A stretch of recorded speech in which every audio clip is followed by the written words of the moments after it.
১-১১-র মতো আবারও বিএনপিকে মিডিয়া ট্রায়ালের মুখোমুখি করা হচ্ছে ষড়যন্ত্রে একটি মহল, মন্তব্য তারেক রহমানের।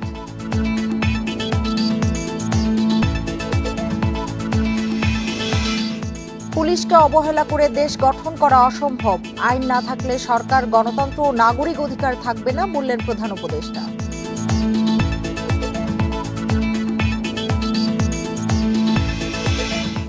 ডিএনএ রিপোর্ট ছাড়াও ধর্ষণ মামলার বিচার চলবে, জানালেন উপদেষ্টা। নারী ও শিশু নির্যাতন দমন আইনে পরিবর্তন বৃহস্পতিবার।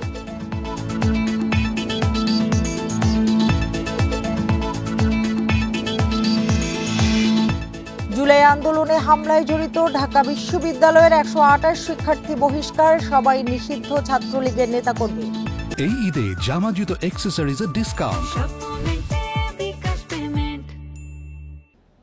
আমন্ত্রণ সংবাদ সন্ধ্যায়, আপনাদের সঙ্গে আছে আমি সুমনা সিমি। এতক্ষণ জানাচ্ছিলাম শিরোনামগুলো, এবার জানাবো পুরো খবর। ১-১১-র মতো আবারও বিএনপিকে মিডিয়া ট্রায়ালের মুখোমুখি করা হচ্ছে বলে মন্তব্য করেছেন বিএনপির ভারপ্রাপ্ত চেয়ারম্যান তারেক রহমান।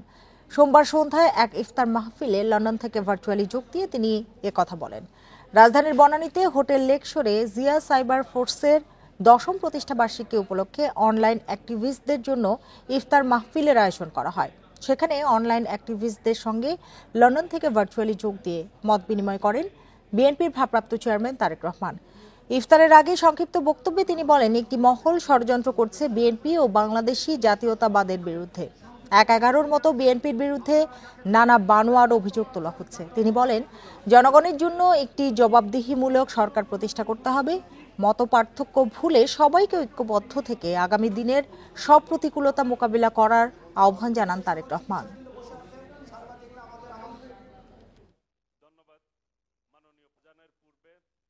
বাংলাদেশের অধিকাংশ জনগণের সমর্থন আগামীতে যদি একটি স্বচ্ছ নিরপেক্ষ নির্বাচন হয়, বাংলাদেশের অধিকাংশ মানুষের, অধিকাংশ ভোটারের সমর্থন এই দল পাওয়ার সম্ভাবনা যত বেশি উজ্জ্বল হয়েছে, তত বেশি দেখেছেন বিএনপিকে মিডিয়া ট্রায়ালের সম্মুখীন করা হচ্ছে।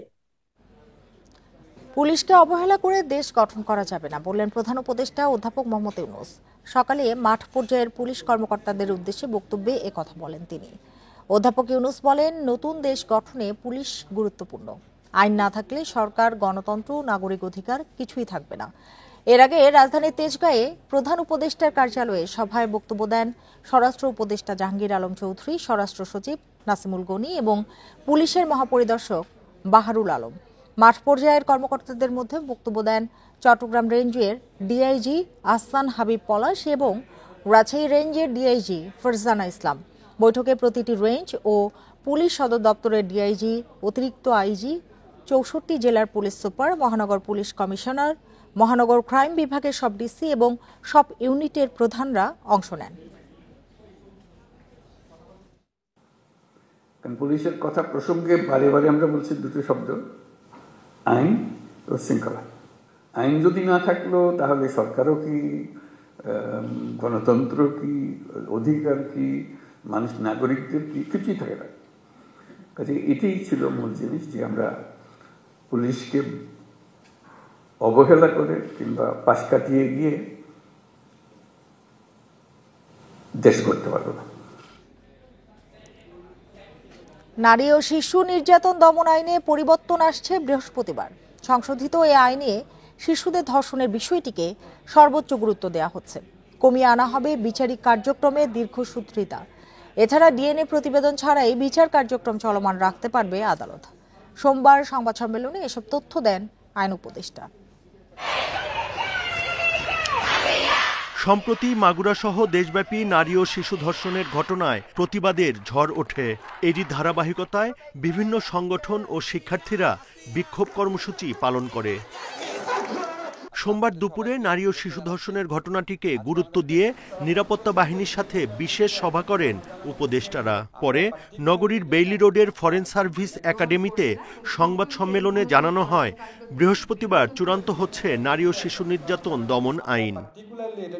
এতে বলা হয়, মামলাগুলোর বিচারিক কার্যক্রম চলমান রাখতে চট্টগ্রাম ও রাজশাহীতে আরও 2টি ডিএনএ ল্যাব স্থাপন করা হবে।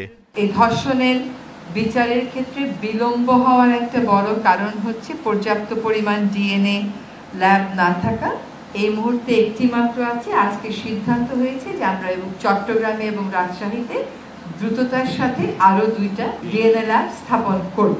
আইন উপদেষ্টা বলেন, শিশু ধর্ষণের ঘটনায় বিশেষ ট্রাইব্যুনালের বিধান রেখে বিচার ও তদন্তের সময় কমানো হচ্ছে। 2-3 দিনের মধ্যে আসিয়ার ডিএনএ রিপোর্ট পাওয়া যাবে বলেও জানান উপদেষ্টা। ডিএনএ রিপোর্ট পাওয়ার অপেক্ষায় অনেক মামলা বছরের পর বছর ঝুলে থাকতো। তো আমরা এই আইনে বিধান করেছি, ডিএনএর রিপোর্ট ছাড়াই আদালত যদি মনে করে মেডিকেল সার্টিফিকেট এবং পারিপার্শ্বিক সাক্ষ্যের ভিত্তিতে বিচার সম্ভব, তাহলে আদালত ডিএনএ সার্টিফিকেট ছাড়াই মামলা দ্রুত বিচার করার জন্য মেডিকেল সার্টিফিকেট এবং পারিপার্শ্বিক সাক্ষ্যের ভিত্তিতে বিচার করবে। এছাড়া নিরাপত্তা বাহিনীর সাথে বিশেষ এ সভায় দেশব্যাপী মাজার ভাঙার বিষয়েও হুঁশিয়ারি দেন উপদেষ্টারা। Buddhadeb Kundu, independent news, Dhaka. ধর্ষণকে নারী নির্যাতন বলায় কেউ কষ্ট পেয়ে থাকলে দুঃখ প্রকাশ করেছেন ডিএমপি কমিশনার শেখ মোহাম্মদ সাজ্জাদ আলী। সম্প্রতি এক অনুষ্ঠানে দেয়া বক্তব্য নিয়ে আলোচনা সমালোচনার পর দুঃখ প্রকাশ করলেন তিনি। গণমাধ্যম কর্মীদের কাছে খুদে বার্তায় পাঠানো বিবৃতিতে ডিএমপি কমিশনার বলেন, নারী ও শিশু নির্যাতন প্রসঙ্গে আলোচনার সময় ধর্ষণকে বৃহত্তর পরিসরে নির্যাতন হিসেবে অভিহিত করেন তিনি। এ বক্তব্যে কেউ মনক্ষুণ্ণ হলে সেজন্য তিনি দুঃখিত। এর আগে রোববার প্রধান উপদেষ্টার কার্যালয় থেকে বলা হয়, ধর্ষণ, ধর্ষণী এমন জঘন্য অপরাধকে সঠিক নামেই ডাকা উচিত।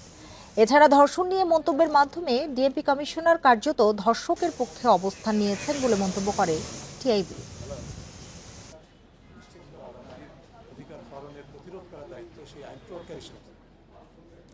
বরগুনায় মেয়েকে ধর্ষণ ও বাবা খুনের ঘটনায় জড়িতদের দ্রুত গ্রেপ্তার ও শাস্তির দাবি জানিয়েছে বিএনপি জামায়াত। ভুক্তভোগী পরিবারের সঙ্গে দেখা করে এ দাবি জানান নেতারা। সকালে নির্যাতিত শিশু ও নিহত মন্টু দাসের বাড়িতে যান জামায়াতে ইসলামীর আমির ডাক্তার শফিকুর রহমান। এ সময় তিনি বলেন, ভুক্তভোগী শিশুটির 18 বছর পূর্ণ না হওয়া পর্যন্ত পরিবারের সাথেই থাকবে জামায়াত। শিশু নির্যাতন ও বাবাকে হত্যার ঘটনার নিন্দা জানান তিনি। এর আগে ভুক্তভোগীর বাড়ি পরিদর্শন করেন বিএনপির কেন্দ্রীয় কমিটির ভাইস চেয়ারম্যান নুরুল ইসলাম মনি। কথা বলেন মন্টু দাসের স্ত্রীর সাথে। ঘটনায় জড়িতদের দ্রুত আইনের আওতায় আনার দাবি জানান তিনি। গত 5 মার্চ বরগুনা সদরের 7ম শ্রেণীর স্কুল ছাত্রীকে ধর্ষণের ঘটনা ঘটে। পরদিন মামলা করেন ভুক্তভোগীর বাবা। এ ঘটনায় 6 দিন পর 11 মার্চ বাড়ির পেছন থেকে মামলার বাদী স্কুল ছাত্রীর বাবার মরদেহ উদ্ধার করে পুলিশ।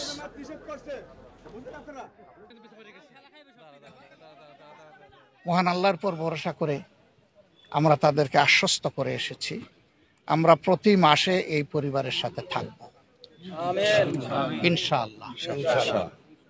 তারা, এই বাচ্চারা তাদের বাবা জীবিত থাকা অবস্থায় যেভাবে চলেছে, এখন যেন তার চাইতে কমপক্ষে একটু ভালো চলতে পারে, সেই দিকে আমরা খেয়াল রাখব। আমরা বিভিন্ন সময় দায়িত্ব নেব এবং দায়িত্ব নিয়ে যাতে এই পরিবারটি সচল থাকতে পারে এবং কার্যক্রম করে ভবিষ্যতে যারা তারা এই বাচ্চাগুলো মানুষ করতে পারে, বড় হতে পারে, সেরকম কার্যক্রম আমরা চেষ্টা করব। কুমিল্লার লাকসামে ধর্ষণ মামলায় এক নারী সহ 5 জনকে গ্রেপ্তার করেছে পুলিশ। এর আগে রোববার 5 জনকে আসামি করে মামলা করে ভুক্তভোগীর পরিবার। পুলিশ জানায় 14 মার্চ ভোরে এক তরুণী স্বামী সহ লাকসাম বাইপাস মোড় থেকে সিএনজি অটোরিকশায় ওঠেন। এক পর্যায়ে অটো চালক কৌশলে স্বামীকে ফেলে রেখে তরুণীকে অপহরণ করে বড়তুপা এলাকায় সাবেক স্থানীয় সরকার মন্ত্রীর পরিত্যক্ত বাড়িতে নিয়ে যায়। সেখানে ওই তরুণীকে ধর্ষণ করা হয়। ঘটনার পর ভুক্তভোগীর স্বামী স্থানীয় আত্মীয় স্বজনের সহযোগিতায় তাকে উদ্ধার করে লাকসাম থানায় নিয়ে যায়। নির্বাচন ব্যবস্থা সংস্কার কমিশনের কিছু সুপারিশের বিষয়ে ভিন্ন মত জানিয়েছে নির্বাচন কমিশন। ঐক্যমত্য কমিশনকে চিঠি দিয়ে নির্বাচন কমিশন বলেছে, এসব সুপারিশ বাস্তবায়িত হলে ইসির স্বাধীনতা খর্ব হবে। জাতীয় ঐক্যমত্য কমিশনের সহসভাপতি অধ্যাপক আলী রিয়াজ বরাবর এ চিঠি পাঠানো হয়েছে। ইসি সচিবালয়ের জ্যেষ্ঠ সচিব আক্তার আহমেদ জানিয়েছেন, নির্বাচন ব্যবস্থা সংস্কার কমিশনের 9 থেকে 10টি সুপারিশের বিষয়ে ভিন্ন মত জানানো হয়েছে। বিশেষ করে সংস্কার কমিশনের সুপারিশে সংসদীয় আসনের সীমানা নির্ধারণে একটি স্বতন্ত্র কমিশন গঠন করতে বলা হয়েছে। ইসি মনে করে এটির প্রয়োজন নেই। ভোটার সংখ্যা, জনসংখ্যা এবং আঞ্চলিক অখণ্ডতা বিবেচনা করে সংসদীয় আসনের সীমানা পুনর্নির্ধারণ করা উচিত বলে মনে করছে ইসি। নির্বাচন কমিশনের দায়বদ্ধতা ও নির্বাচন কমিশনারদের শাস্তির বিষয়ে সংস্কার কমিশন যে সুপারিশ করেছে তাতেও ভিন্নমত ইসির।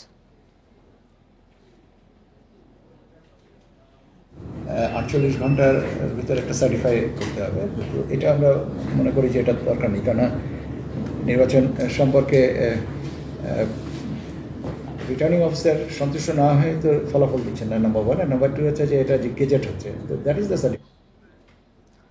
বড় পরিসরে প্রবাসীদের ভোটে অন্তর্ভুক্তি নিশ্চিত করতে চাইলে প্রক্সি ভোটের বিকল্প নেই বলে জানিয়েছেন নির্বাচন কমিশনার আবুল ফজল মোহাম্মদ সানাউল্লাহ। দুপুরে নির্বাচন ভবনে ওআইসিভুক্ত দেশগুলোর বাংলাদেশ মিশন প্রধানদের সাথে বৈঠকের পর কথা বলেন তিনি। এ সময় মালয়েশিয়ার হাই কমিশনার বলেছেন, বাংলাদেশে চলমান নির্বাচন ব্যবস্থা সহ সকল সংস্কারের সমর্থন রয়েছে তাদের। জাতীয় নির্বাচন সামনে রেখে উন্নয়ন সহযোগী দেশ ও সংস্থাগুলোর সঙ্গে নিয়মিত আলোচনা করছে নির্বাচন কমিশন, যার ধারাবাহিকতায় আজ নির্বাচন কমিশনে আসে ওআইসিভুক্ত 10টি দেশের 12 জন প্রতিনিধি। এ সময় আসন্ন নির্বাচন ঘিরে কমিশনের কার্যক্রম, প্রস্তুতি ও বর্তমান গণতান্ত্রিক পরিবেশ তুলে ধরা হয় বিদেশি প্রতিনিধিদের কাছে। সেই সঙ্গে আলোচনা হয় কিভাবে আসন্ন নির্বাচনে বাড়ানো যায় প্রবাসীদের ভোট। 3টি বিকল্পের মধ্যে প্রক্সি ভোটিং পদ্ধতিতে বেশি সম্ভাবনা দেখছে নির্বাচন কমিশন। সত্যিকার অর্থে আমাদের প্রবাসীদেরকে ভোট দেওয়ার সুযোগ দিতে চাই, তাহলে কোনো না কোনো একটা অপশন বা সব অপশনের কম্বিনেশন আমাদেরকে নিতে হবে। আর বড় স্কেলে যদি আগামী নির্বাচনে যদি আমরা প্রবাসীদেরকে ভোট দেওয়াতে চাই, তাহলে প্রক্সি ছাড়া আর বিকল্প খুব একটা আছে বলে মনে হচ্ছে না। ওআইসির কাছে সহযোগিতা চেয়েছে কমিশন। সুষ্ঠু ভোট আয়োজনের প্রস্তুতি চলছে জানিয়ে ইসি সানাউল্লাহ বলেন, অতীতে ফিরতে চায় না কমিশন। আমাদের ক্যাপাসিটি বিল্ডিংয়ে, আমাদের ইন্টারন্যাশনাল এক্সচেঞ্জ প্রোগ্রামে, এক্সপিরিয়েন্স শেয়ারিংয়ে ইত্যাদিতে ওনাদের সহযোগিতা আমরা চেয়েছি। এদিকে নির্বাচনের পর্যবেক্ষক পাঠানোর পাশাপাশি সার্বিক সহায়তার আশ্বাস দিয়েছে মালয়েশিয়া সহ বিভিন্ন দেশ। অবশ্যই মালয়েশিয়া বাংলাদেশ সরকার গৃহীত নির্বাচন ব্যবস্থা সংস্কার সহ সকল সংস্কারকে সমর্থন করে। আমরা চাই একটি অবাধ, সুষ্ঠু নির্বাচন, যেখানে প্রবাসী শ্রমিকরাও অংশ নিতে পারবে।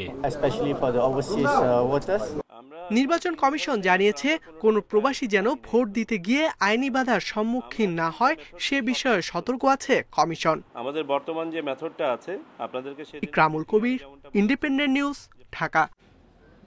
সন্ত্রাসবাদ দমনে গোয়েন্দা তথ্য আদান প্রদানের উপর গুরুত্ব দিয়েছে যুক্তরাষ্ট্র ও ভারত। রোববার দিল্লিতে মার্কিন জাতীয় গোয়েন্দা প্রধান তুলসী গ্যাবার্ড ও ভারতের জাতীয় নিরাপত্তা উপদেষ্টা অজিত দোভালের বৈঠকে এ বিষয়টিতে জোর দেওয়া হয়। বৈঠকে যুক্তরাষ্ট্র সহ বিশ্বের বিভিন্ন দেশে খালিস্তানপন্থী এবং অন্য বিচ্ছিন্নতাবাদীদের ভারত বিরোধী কার্যকলাপ নিয়ে উদ্বেগ প্রকাশ করেন দোভাল। এছাড়া ওয়াশিংটন দিল্লি দ্বিপাক্ষিক সম্পর্ক নিয়েও আলোচনা করেন তুলসী এবং দোভাল। এদিকে ভারত সফরের প্রথম দিনে পৃথিবীর বিভিন্ন দেশের গোয়েন্দা প্রধানদের একটি উচ্চ পর্যায়ের সম্মেলন বা সিকিউরিটি কনফারেন্সে অংশ নেন তুলসী, যেখানে G7 ও কোয়াড জোটের সদস্য দেশের প্রতিনিধিরা উপস্থিত ছিলেন।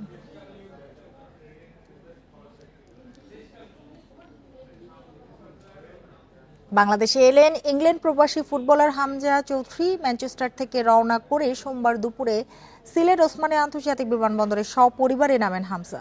বিমানবন্দরে তাকে বরণ করেন বাফুফের কার্যনির্বাহী কমিটির সদস্যরা। বিমানবন্দরের বাইরে ছিল ভক্তদের উপচে পড়া ভিড়। দেশে এসে উচ্ছ্বসিত হামজা জানিয়েছেন, ভারতকে হারাতে আত্মবিশ্বাসী।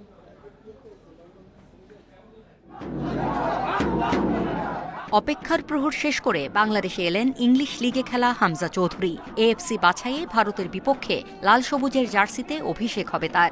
ইংল্যান্ড থেকে বাংলাদেশ, সিলেট থেকে হবিগঞ্জ হয়ে যোগ দেবেন ঢাকার অনুশীলন ক্যাম্পে। 20 মার্চ শিলংয়ে যাওয়ার আগে হামজার ব্যস্ত সূচি। প্রতিটি দিনক্ষণ ঠিক করা হয়েছে প্রবাসী এই তারকা ফুটবলারের চাওয়া অনুযায়ী। অনেক আগে থেকে প্রক্রিয়া শুরু হলেও গেল ডিসেম্বরে বাংলাদেশের হয়ে খেলতে ফিফার ছাড়পত্র পান হামজা। তারপর থেকেই লেস্টার থেকে লোনে শেফিল্ড ইউনাইটেডে যাওয়া তারকাকে নিয়ে মেতে আছে বাংলাদেশের football. Amazing. It feels like a long time coming. I'm excited to be here. Inshallah, I'm going to win for more. I'm a big dreams I say. I'm going to Bangladesh soccer. I'm a coach of your soccer match. And inshallah, I'm going to win for your progress. Sylhet থেকে গন্তব্য নিজের শহর হবিগঞ্জের বাহুবল। সেখানে একদিন থাকার সময় রেখেছেন তিনি। হামজা চৌধুরীর পুরো সফরে নিরাপত্তার বিষয়টি জোরদার করেছে বাফুফে। দীর্ঘদিন থেকে আমরা অপেক্ষায় আছি হারভেজদিকে বাংলাদেশ জাতীয় ফুটবল দলের জার্সিতে দেখবো। এটা অন্য লেভেলের একটা আনন্দ কাজ করতেছে আমাদের মধ্যে, এটা তো বুঝতেই পারতেছেন। আমাদের সিলেটের ছেলে চিন্তা করেছে, সে খেলেছে এবং সে খেলে ওইখানে জয় করে আজকে সিলেটে আসে। এটা আমাদের বাংলাদেশ জাতীয় দলের জন্য একটা অন্যতম অনুপ্রেরণা এবং আমি এই যে ভক্ত হিসেবে খুবই খুশি। ফুটবল হচ্ছে বাংলাদেশের মানুষের প্রাণের খেলা, বিশ্বের 1 নম্বর খেলা। এই খেলায় বাংলাদেশ এগিয়ে যাবে, একসময় বিশ্বকাপে কোয়ালিফাই করবে, এটাই আমাদের আশা। বিভিন্ন দেশে যারা খেলাধুলা করছেন বাংলাদেশি বংশোদ্ভূত, তারা যদি বাংলাদেশে এসে খেলেন তাহলে আসলে নবীন প্লেয়াররা অনুপ্রাণিত হবে। 25 মার্চ এএফসি বাছাইয়ে শক্তিশালী ভারতের মুখোমুখি হবে বাংলাদেশ। হামজা চৌধুরীকে দলে পাওয়ায় প্রত্যাশা বেড়েছে অনেক। আর এই ছিল এখনকার সংবাদে। ইন্ডিপেন্ডেন্ট টেলিভিশনের সব খবর আরো বিস্তারিত জানতে চোখ রাখুন ফেসবুক, ইউটিউব এবং এক্সে। ধন্যবাদ সবাইকে এতক্ষণ সাথে থাকার জন্য।